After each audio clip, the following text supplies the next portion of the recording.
So I'm happy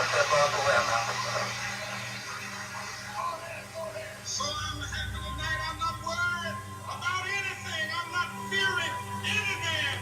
Mine eyes have seen the glory of the coming of the Lord. That's one small step for man, one giant leap for mankind.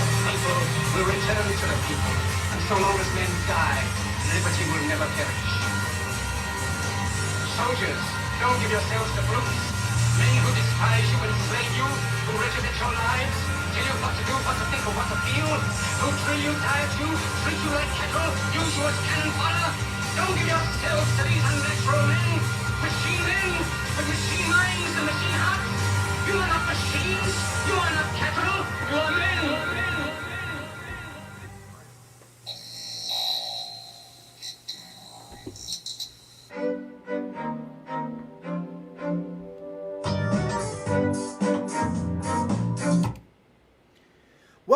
Welcome to the Rock Worldwide Show here on WSHO Sunshine 800 AM. I am Trey Roberts.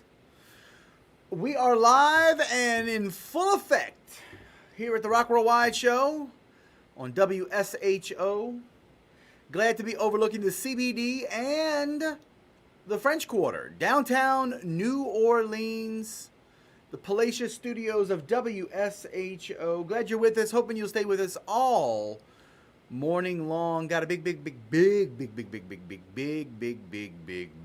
show for you today.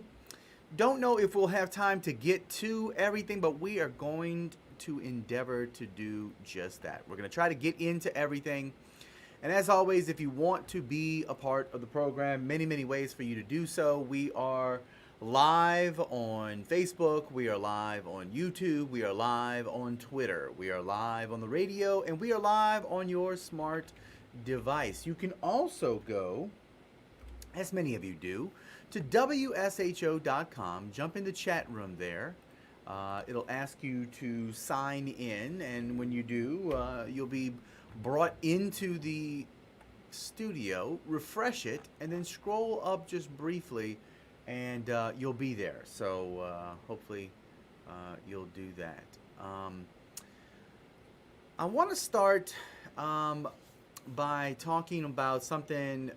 This is the Rock Worldwide Show, so we haven't really done our Thanksgiving show yet. If we have some time, I have a couple of things queued up that I want to talk about. But I want to talk about something that I've been hearing from so many of you out there. So before you call or before you make comments, just hear me out, okay? Just try and hear me out. This is a concern that I have for many of you. Many of you of whom are what academia would call, or academics would call rather, modern Christians. And many of you hold to this belief that God's kingdom will be manifested solely, completely, and only in the future. And what I want to do with you right now is just very briefly, I want to walk you through the logic of what that means, because it does have an effect on the way that you live. And I hear many of you call in, sometimes when I guest host, sometimes when I'm not hosting, and I hear you on other stations. I hear you on this station with other hosts and whatnot. And we need to think better about our theology and about our position, our status, if you will, in God's family. If God's kingdom is going to be manifested solely in the future, please understand that means that we are living now in a purely secular kingdom. A purely secular kingdom with purely secular laws. And we are completely cut off from the governance of heaven.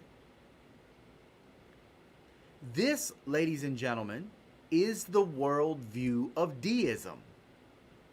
That God is somewhere far, far away, And like some eternal watchmaker, he formed and created this cosmic watch, wound it, set the watch down, and the watch has simply been ticking, keeping time.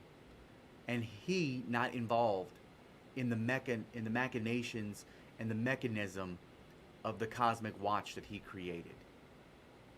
Now, if this is the view of any part of the church, if this is a view, if you consider yourself to be a follower of Christ, and therefore you consider yourself to be a part of his ecclesia, then the secularists, they're right. They're right in condemning the mixing of any of God's laws with the state. This idea of separation of church and state that we don't find anywhere in the Constitution. This idea of how they twisted and deformed Thomas Jefferson, who, by the way, was a deist. Thomas Jefferson's letter to the Dansbury Baptist Church that there was an eternal wall of separation between the church and state. In other words, that there would never be an opportunity for the state to come in and manage the affairs or dictate to the ecclesia in this new thing called the United States of America. Not that the church was to be kept out of government. Again, that's closer to deism. So then there's an important question. That if you think that God's kingdom is going to be manifested solely in the future, and this is the only hope that you and I as followers of Jesus have, then let me ask you a question. How can God, as a future king, have any say in the affairs of a present kingdom under the rule of another king? Because surely Jesus cannot be ruling and reigning in his current kingdom if the kingdom is going to be manifested solely in the future.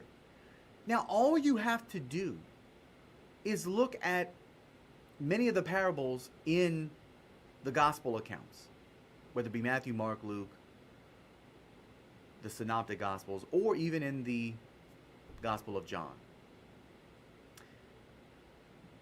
Most of the parables are not stories of moralizing so that we can apply, like for instance, the story of the Good Samaritan has become this idea of if you see a lady with a flat tire in the middle of a rainstorm, you should stop and change her tire for her or help her if you're a Christian man,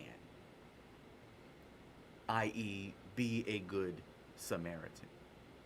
The point of the Good Samaritan was to show that the people who were involved in ruling the Jews in the first century and a part of the temple system, the temple establishment based in Jerusalem, those people who considered themselves to be religious and pious and to be upright and to be righteous, it was in fact the detested and the hated half-bred divorced Samaritan that Jesus lifts up as the one who has the actual faith. It's an indictment upon the priest, the Levi, the scribe, the temple system that Jesus came declaring that this age of temple rule was coming to an end. To show that many of you have this idea of a manifested kingdom solely in the future, that is a wrong view. And here we are in Thanksgiving, and many of you have eaten, a small nation's worth of food in the last day or two. But many of you have just eaten too much fear because you're bound by the dopamine rush and the addictive nature of negative news. Most of you call up. When I hear you call, I rarely hear someone who's saying the best is yet to come. The future looks great. Most of you, especially when there's a Democrat in office, be it in the governor's mansion or in the White House, oh, Chicken Little, the sky is falling. I mean, everything is interpreted through. This must be a sign that things are coming to an end. Negative, negative, negative, negative, negative. Do you realize that if you get up every day with a negative outlook and a negative perspective on the day, on everything that you walk out in, that when you walk out thinking that the entire world is going to be against you, that it will be against you? It's like the old self motivation story of the little dog who goes into the scary house, and the one little dog is a happy, friendly little dog, and he loved going to the house because upstairs, all of the walls upstairs were made of mirrors. And when the little happy dog went upstairs, all he saw was thousands of other little happy dogs, and the happy little dog loved going to the house. But there was an angry, mean, bitey little dog, and he went up there, and all he saw was angry, mean, bitey little dogs. And it only took him one time, and he never went back to the house because there were thousands of mean, little, angry, bitey dogs. When you leave every single day out of your home, or when you turn on the television, or when you open up your internet browser and you begin to go look for news, do you go look for news that's going to feed your bias? That things have to get worse before they get better, and so you go hope to find some bad news? Look, in the parable of the landowner, Jesus indicts the chief priest and the Pharisees for their rejection of his messiahship. But I want you to listen to the language, okay? He predicts that as the heir of the landowner, God being the landowner, God the Father being the landowner, Jesus being Yahweh come in the flesh, he predicts that he will be cast out of the vineyard and be killed. Matthew 21:38. Now, Jesus relates this to the kingdom in several ways. So let's look at some of those. Now remember, this is 2,000 years ago for those of you who are just getting to the party. First, Israel had a kingdom. It's an extension of the old covenant kingdom. We have David, Solomon, the division between the two kingdoms. The 10 tribes of the north became the kingdom of Israel, and the 2 tribes to the south became the kingdom of Judah. After about 25 evil kings, all of whom did evil in the sight of the Lord, the kingdom of Israel, the northern tribes of Israel, they get judged. The only remnant left over are those who hunkered down inside the city of Samaria, which was the capital city, the Jerusalem of the northern kingdom. And they survived, if you will, the obliteration from the Assyrian nation, who came in and scattered the northern 10 tribes to become the lost 10 tribes of Israel, never to be reestablished in the promised land. Who knows who they are today? There are black people who think they are the lost tribes of Israel. There are white people who think that they are the lost tribes of Israel. Both are stupid for thinking that their skin color somehow or another puts them in control of the title descendants of the lost tribes of Israel. But I digress.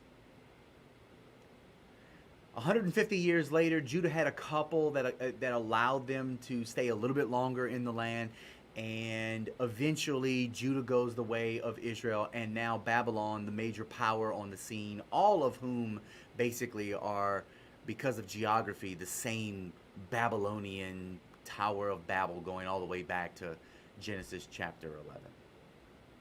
It's the same area. And Judah goes to Babylon. 70 years later, Persia now on the scene as the major power, and they allow the Jews to go back, rebuild the wall in Jerusalem, rebuild the second temple, and then you have the Greeks, and then you have the Romans, and at the time of Jesus we see Rome. Rome has invested all this money into the temple, and this place is beautiful, but it's going to eventually be the place of the palace for the Roman king of Judea. And so down through the years, you've got the story of the Maccabees and Judas Maccabeus and Antiochus Epiphanes IV, who basically desecrated as Daniel predicted, and as Jesus looking back said had taken place, and that there would be another type of desecration that would come. And we see that happen in 70 AD. So this present reality at the time of Jesus which is an extension of the old covenant kingdom, because you had covenant keepers and covenant police and covenant enforcers in the Pharisees, the Sadducees, the scribes, the lawyers, the priests, the experts in the law. You had this entire system, some of which were loyal to the text, some of which were loyal to Rome, some of which basically all whom were seeking power. You had the Essenes, who were a sect of Jews or Judeans who lived outside of Jerusalem because they viewed what was going on in Jerusalem as completely corrupt and not to be made a part of. This is where we get the Dead Sea Scrolls. This is possibly who John the Baptist was a part of. You had the Zealots, who just wanted to fight and kick out the Romans and reestablish rulership of the entire world by way of Israel in Jerusalem, with the throne room being the Messiah, the promised Messiah that we read over and over and over and over, the Good Shepherd, the King that would come and establish once again the kingdom of Israel, the Davidic kingdom. And when Jesus shows up and he predicts that he's going to be thrown out of Jerusalem and killed, this is what he says in Matthew 21, verse 43. The kingdom of God will be taken away from you and be given to a nation producing the fruit of it. Do you understand that Jesus could not take away from them what they did not have? This is 2,000 years ago. And some of you are still living right now in this moment with a sole expectation of some future mysterious, not yet here kingdom of God. Second of all, there's no mention of a postponement or some sort of parenthesis. Jesus didn't say, I just read you the verse, Jesus didn't say that the coming of the kingdom will be delayed for another time. He didn't say, hey, just wait, the kingdom is at hand. That literally translate, the kingdom is literally the length of your arm. And yet 2,000 years and maybe another 2,000 years, 4,000 years into the future, that's when it will come. So don't worry about it right now. He didn't say that. The biblical authors didn't say that. The biblical authors said in these last days and in these last times. And in these times compared to the times of the past where he spoke to us through prophets and kings and now through his son. Well, Jesus was here 2,000 years ago before he died, resurrected, and ascended. Where he ascended where? To the right hand of authority. Well, the right hand of who? Of the Father. For what? So that he might rule over his enemies, where his enemies are made a footstool for a period of time. He's ruling and reigning. Jesus told the Pharisees, if the kingdom of God, if I cast out demons by Beelzebub, then who do your sons cast out demons by? But if I do it by the power of God, then the kingdom of God is already upon you.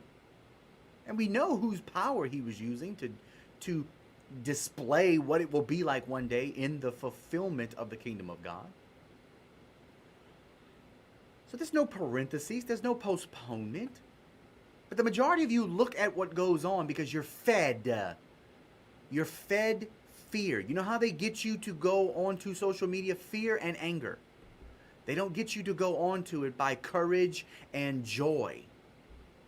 The news media doesn't get your eyeball attention for 30 minutes at 5, 6, and 10, or the national news at 5:30 and 24 hours on cable. They don't get your eyeballs and Fox News logo burned into your television screen by feeding you courage, happiness, joy, peace, patience, kindness, goodness. Yeah. They don't. And yet, you gobble it up every single day. And then you try to make sense of your spiritual life through that. Third, the kingdom will, quote, be given to a nation producing the fruit of it. The deed, the title, if you will, to the kingdom is going to be transferred from one nation to a new nation. And a new nation that includes faithful followers of Messiah Jesus. So this doesn't exclude anybody. This now opens up the kingdom of God to all who want to bow the knee and proclaim their allegiance to Jesus, the King of Kings and Lord of Lords. Oh, by the way, that's the good news. And fourth, it's obvious from the apostles' question in Acts chapter 1, verse 6, that they believed that the kingdom had been taken from Israel, because they ask. They say, quote, Lord, is it at this time that you are restoring the kingdom to Israel? And what we have failed, and I think this is what we have to be very wary of, is that when we eat too much fear, we're not able to think well.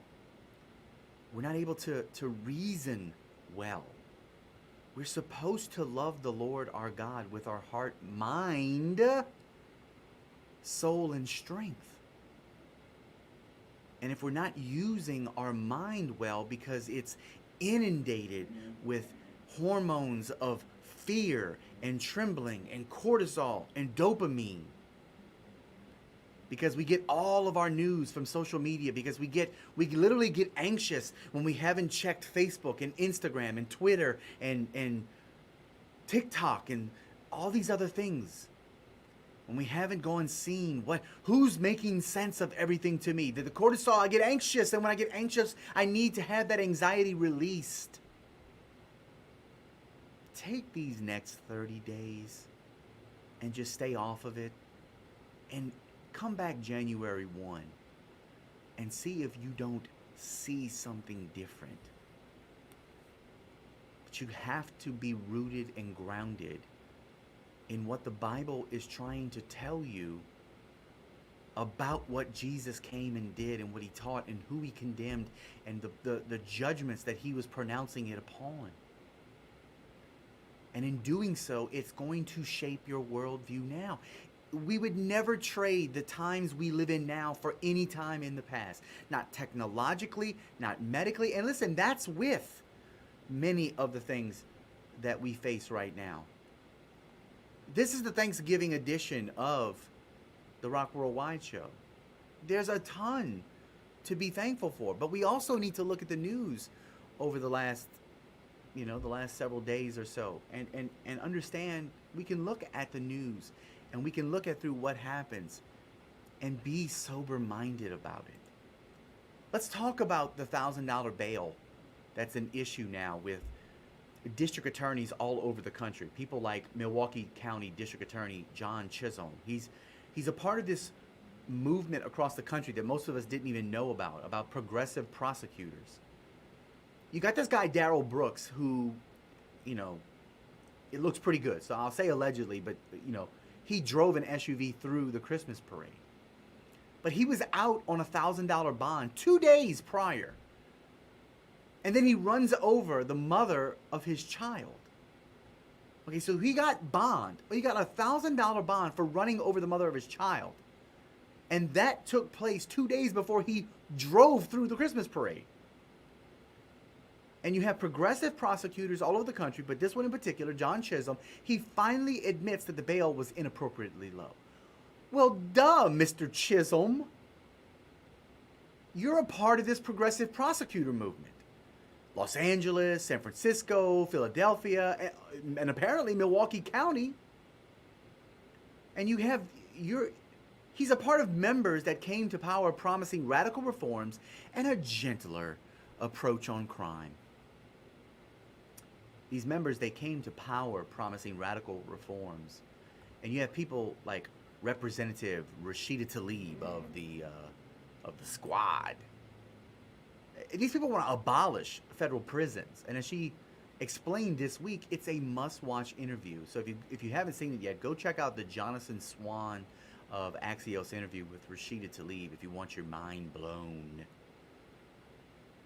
And then the media does their job. They run out and they say that this wasn't something that, this wasn't something that was done by an angry black separatist nationalist racist named Daryl Brooks. No, no, no, because that doesn't fit the proper narrative. And if it's a Christmas parade, you know, it's probably going to be a lot of Christians and people who love Christmas and tradition. So it's probably going to be a very family conservative event. But no, the Waukesha killings, those are quickly becoming memory hold because it's an event that was caused by an SUV. And we should have gotten rid of SUVs a long time ago, you know, because of global warming and climate change. 6 people have died. One of them, an 8-year-old boy named Jackson Sparks. I think up to like 60 people have been injured. Many of them are still in critical condition. And yet, outlets like the Washington Post describe it as the Waukesha tragedy caused by an SUV. And I wish that was somehow funny, or I was just kidding, or that was an Onion headline. But in the meantime, it appears that Daryl Brooks, it appears Daryl Brooks was a fan of Hitler. A fan of Hitler? Mainstream media. How are you going to handle a black racist separatist nationalist that's a fan of Hitler killing a bunch of white people, Christmas parade loving Christian old people? Oh, that's just, you're right. That's why you just probably should stick with caused by an SUV. You have leftists in this country, not just in the media, but we've seen it recently with people like You Can't See Me Man. What's the guy's name? John Cena. Apologize in Chinese. Apologize in Chinese to the Chinese Communist Party. And here we have the recent example of this in J.P. Morgan head Jamie Dimon. He made a joke recently. I don't know if you saw this, but he made a joke recently about how he bets his company will outlast the Chinese Communist Party. Now, if he drops it at that, you're almost thinking, hey, that's great. I kind of like that. I kind of like that we have a CEO of an American company that's a multinational conglomeration, but kind of needling and poking fun at the Chinese Communist Party.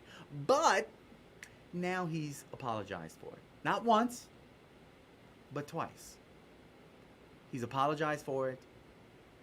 And of course we know the apology could have been worse. As I mentioned, John Cena's apology was horrible.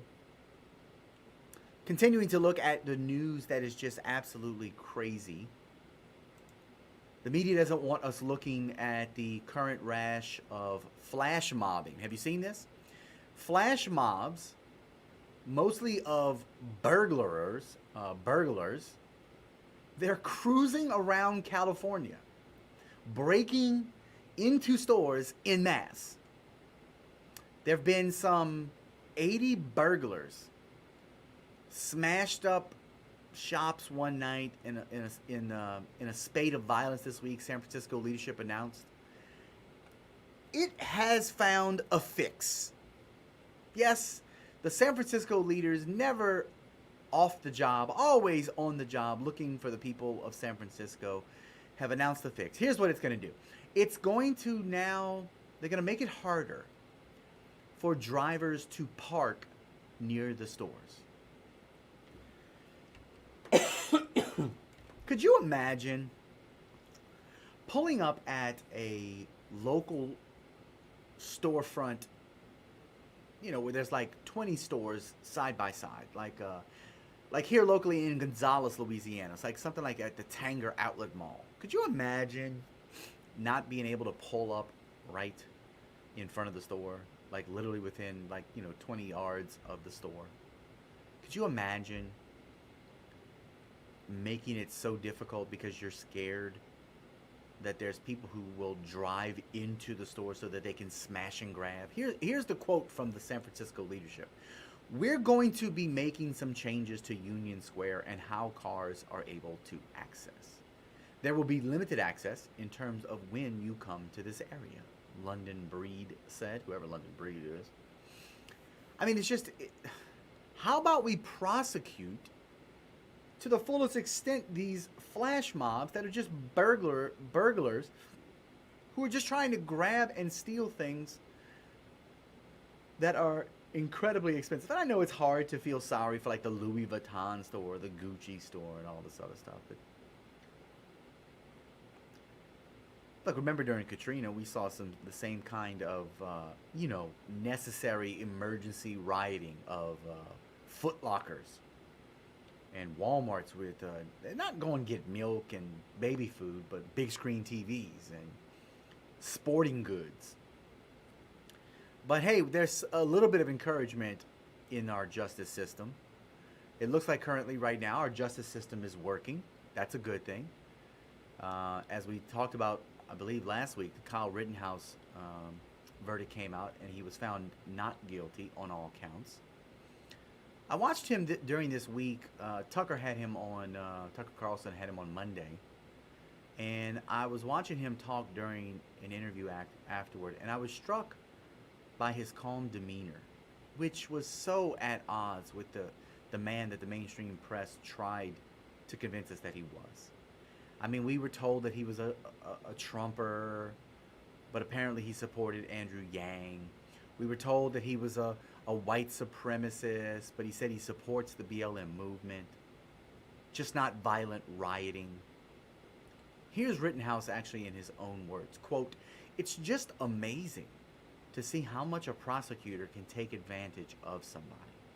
If they did this to me, imagine what they could have done to a person of color who doesn't maybe have the resources I do or isn't widely publicized like my case," close quote.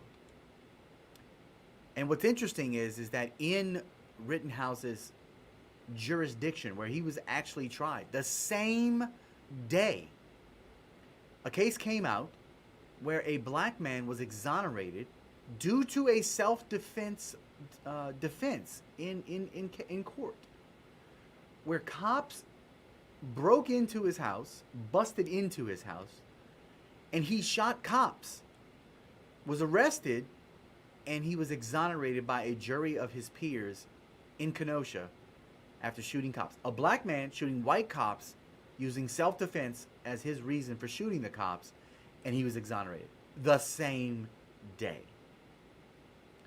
But in the days of the Rittenhouse verdict, it appeared, he went on Tucker Carlson, as I mentioned. He also met with Donald Trump.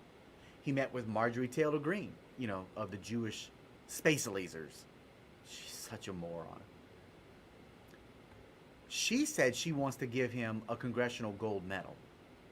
Now, it remains to see whether or not Kyle Rittenhouse will become a GOP mascot, or if he really is cut from his own cloth. I hope the latter. I hope he doesn't become sort of a trope for the Republican Party. But continuing, because if there was a criminal justice story that the mainstream media and the activists, they should have been focusing on, it wasn't a white kid who shot some other white kids while white people were protesting a false narrative in the Jacob Blake shooting. It should have been what was going on down in Georgia, the Ahmaud Arbery case. Because in showing that the justice system is working again, Ahmaud Arbery's 3 white killers were convicted of murder this week by a 11 white people, 1 black people jury in Georgia. Now listen, our justice system is not perfect by any stretch of the imagination. But it's a lie when people say that Americans are generally foolish and bigoted, or that somehow our justice system is broken beyond repair. And listen, I don't think Ahmaud Arbery would have been shot if he just would have kept on running past the truck. But I also don't think that these 3 men who are now convicted of murder should have tried to do some kind of citizen's arrest and chase him down and pin him up and pull guns on him.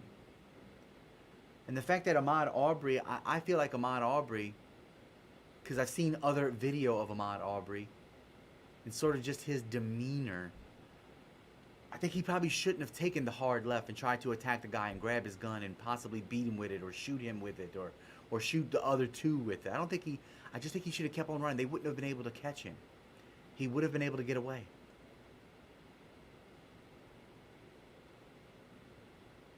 But you have to say that the criminal justice system isn't broken beyond repair. And I think Ahmaud Arbery's father shared some incredible wisdom. And he's got Benjamin Crump standing behind him, a race hustler. He's got the original race grifter, Al Sharpton, standing behind him. And I really appreciate that here's a man who lost his son, who feels like his son has received justice from the criminal justice system in Georgia. And here's what the father, in the age of Black Lives Matter, here's a quote that I think that all people can be encouraged by, the wisdom of Ahmaud Arbery's father. He said, quote, "All lives matter. I don't want no daddy to watch his kid get shot down like that.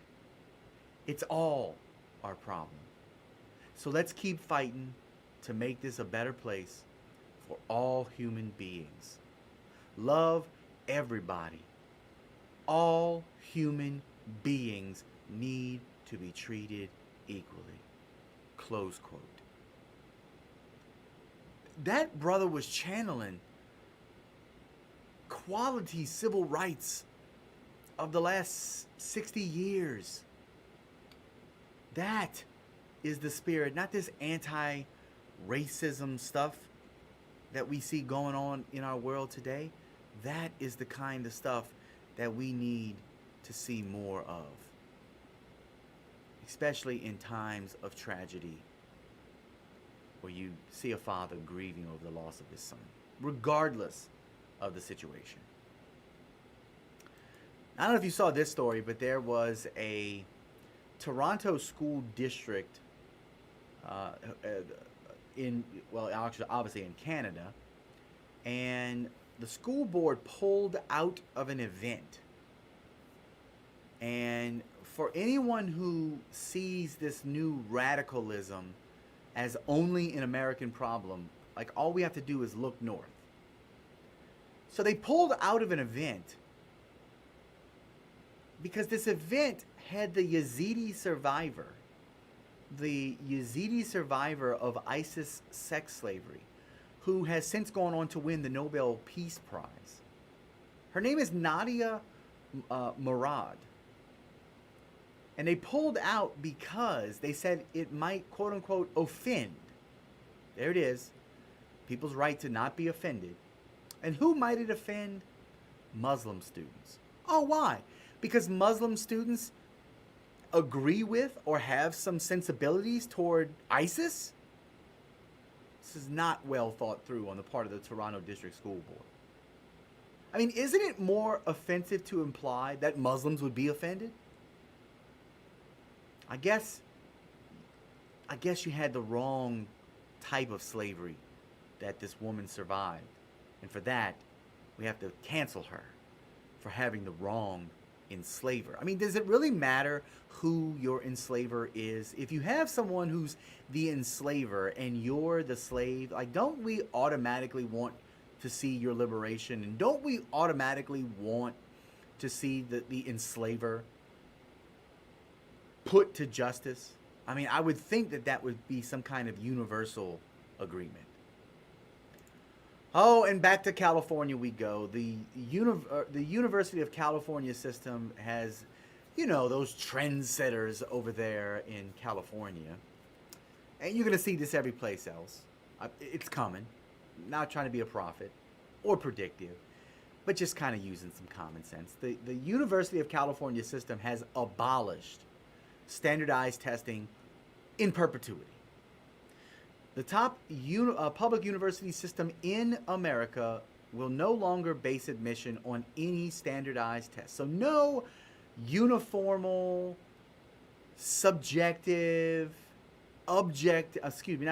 objective standard by which we base who should and who shouldn't get into our universities, who should and should not get financial aid and assistance.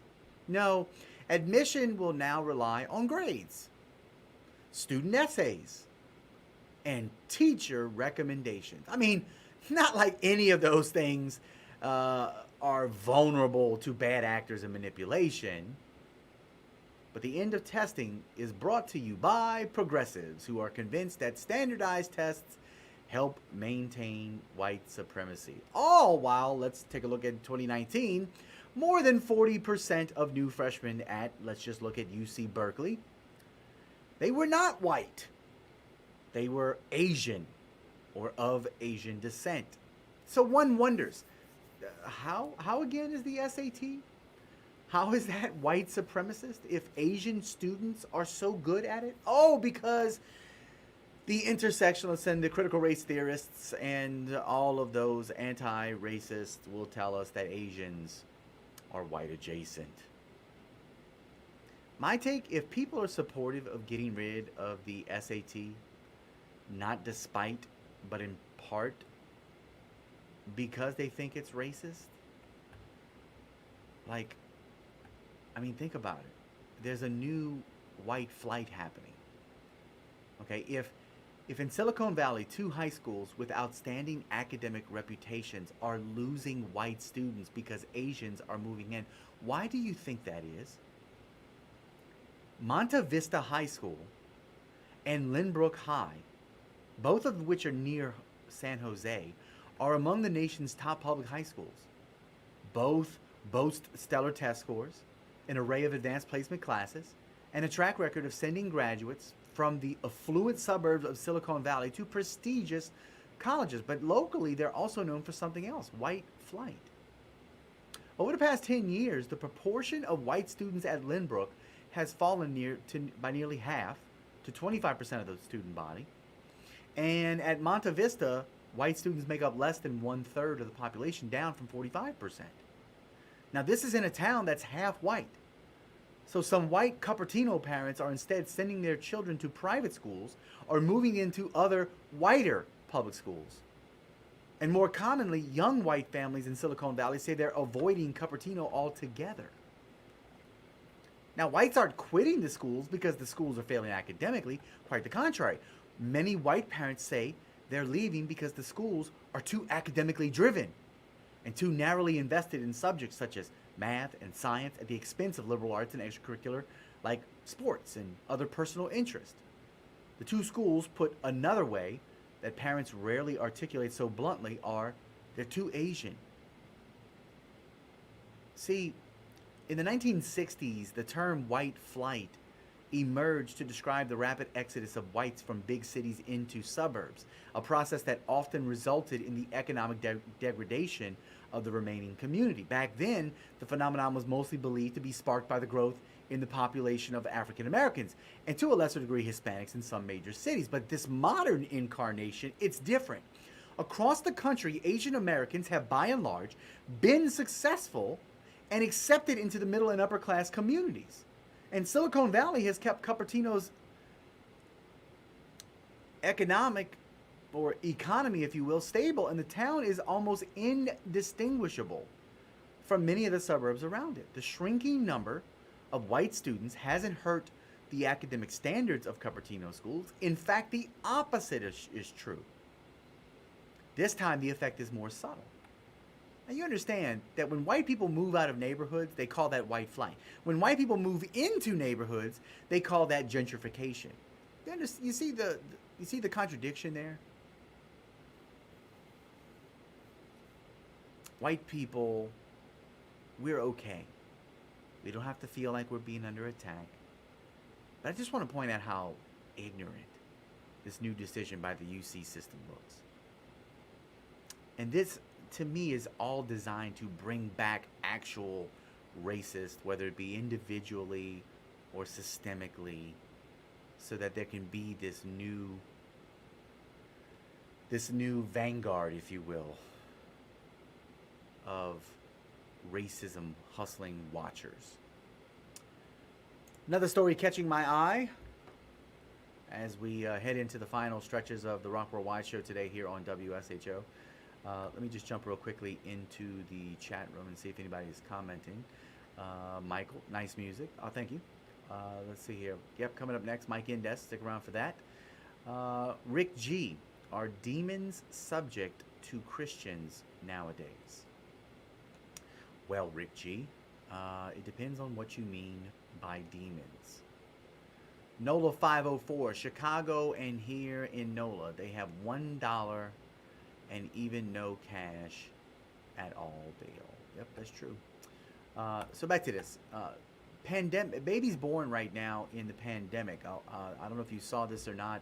A Brown University study has found that children that have been born during this pandemic have significantly reduced verbal, motor, and overall cognitive performance compared to children born pre pandemic. So, in trying to promote mask compliance, a lot of smart people started to argue that babies don't need to see human faces. The New York Times went hard on this with an article entitled, Actually, Wearing a Mask Can Help Your Child Learn. Masks are useful, not so much if you listen to Dr. Marty from the show I did on the Current Word on Thursday, but so are faces. And I think Americans are wise enough to hold two truths in mind at once. At least I know I am, and I hope you are too, because you listen to this show. Smart people are smart enough to realize when we're being lied to. And this is definitely one of those things. 1492 probably needs a trigger warning. I don't know if you saw this, but the Women's March that just recently happened issued an apology so perfect that I really cannot summarize it. I would like to read it to you in full. And this is a real apology sent out by the Women's March. Here it is. You ready? We apologize deeply for the email that was sent today. $14.92 was our average donation amount this week. It was an oversight on our part to not make the connection to a year of colonization, conquest, and genocide for indigenous people, especially before Thanksgiving. Oh, especially before Thanksgiving. Well, how about we listen and how about we reach out to the preeminent Thanksgiving scholar, and we listen to Dr. Melanie Kirkpatrick. This is a video that you can access via Prager University a couple years ago. 1621, ladies and gentlemen, was the first Thanksgiving. This is the 400th anniversary of Thanksgiving. And so rather than give in to the Women's March and what they said, how about we listen to preeminent Thanksgiving scholar Dr. Melanie Kirkpatrick.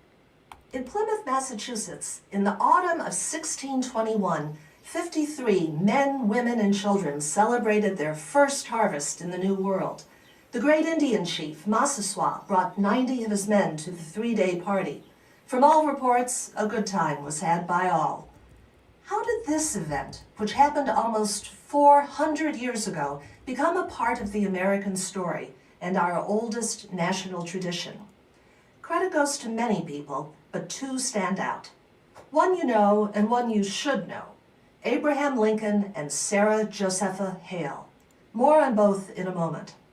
As a religious people, Americans have always had a keen sense they have been blessed by Providence. The Pilgrims certainly felt this, and so did subsequent generations, including George Washington. Washington was the first president to declare a national day of public thanksgiving and praise. But it wasn't until the Civil War that the idea of a national day of Thanksgiving fully took hold. In the autumn of 1863, at the height of the Civil War, when Americans were bitterly divided, Abraham Lincoln nevertheless called for a day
jump back in here, and I want to show you something.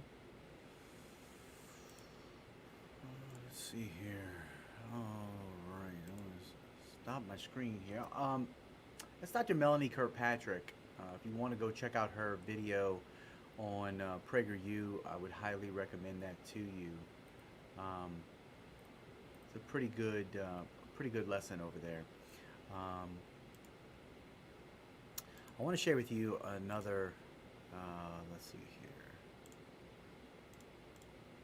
Let's see if I can share this with you. Yeah, looks like we can. Shrink myself down here and make that there. All right. So there's an article. If you go to Common Sense by Barry Weiss, there's a great article, and I won't be able to read it in the next 5 minutes, in the last 5 minutes that we have here on the program. But I did want to just more or less like show you. It's called A Modern Day Pilgrim from the Land of No. And this is, it's written by Roya Hakakian. And I'm probably completely mispronouncing that. But she actually has a lot in common with Alexis de Tocqueville. And many of you who know American history know who Alexis de Tocqueville is. He is French, she is Iranian. He was Catholic, she is Jewish. He was an aristocrat, she is the daughter of refugees who fled political oppression in Iran during the peak of the Iran and Iraq war. But de Tocqueville, who Roya mentions in this particular well-written essay, illuminated for native-born people like you and I what was special about this country. And that is just what Roya, she has a new book, it's called A Beginner's Guide to America for the Immigrant and the Curious. It's what her book does nearly 2 centuries after de Tocqueville. As the Wall Street Journal put it, it's a love letter to America, but one written by an exacting lover who isn't blind to this country's flaws. Some of America's sharpest observers are foreign-born, and Roya Hakakian is among them. Now, this essay is not so much about Thanksgiving, but it does serve to of interest that for her, November, as an Iranian child, was the anniversary of the seizure of the U.S. Embassy in Tehran.